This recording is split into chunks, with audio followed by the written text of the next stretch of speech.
Hi all, welcome to అని issue channel. ఈరోజు పూర్ణం బూరెలు ఎలా ప్రిపేర్ చేసుకోవాలో చూద్దాం. శనగపప్పుని 3 విజిల్స్ వచ్చే వరకు మెత్తగా ఉడకబెట్టుకొని పక్కన పెట్టుకోవాలి. తర్వాత ఒక గ్లాస్ మినప్పప్పు, 2 గ్లాసుల బియ్యం తీసుకొని క్రీమీ టెక్స్చర్లో గ్రైండ్ చేసుకొని పక్కన పెట్టుకోవాలి. చాలా మెత్తగా గ్రైండ్ చేసుకోవాలి. తర్వాత వేరొక ప్యాన్ తీసుకొని దాంట్లో కొంచెం బెల్లం వేసుకున్నాను. బెల్లం వేసుకున్న తర్వాత దాంట్లో కొబ్బరి కూడా వేసుకున్నాను. కొబ్బరి తురుము వేసుకొని అవి బాగా ఉడకనివ్వాలి.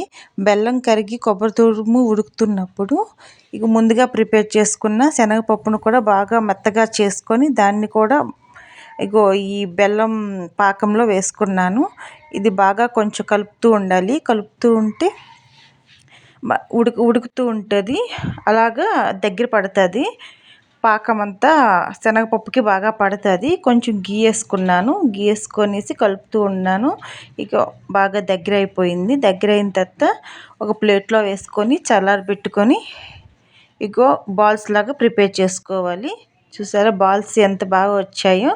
బాగా పాకంలో ఉడికి చాలా బాగా వచ్చాయి. కొబ్బరి కూడా అక్కడక్కడ తగులుతుంది. ఆ బెల్లం పాకంలో ఇలాచీ కూడా యాడ్ చేసుకోవాలి.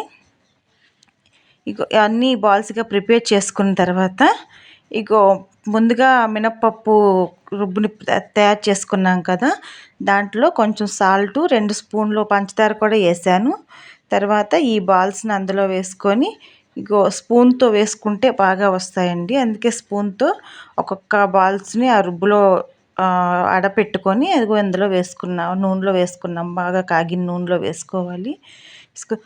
మంచిగా వేగిపోయాయి. చాలా బాగా వచ్చాయి. చాలా టేస్టీగా కూడా ఉన్నాయి.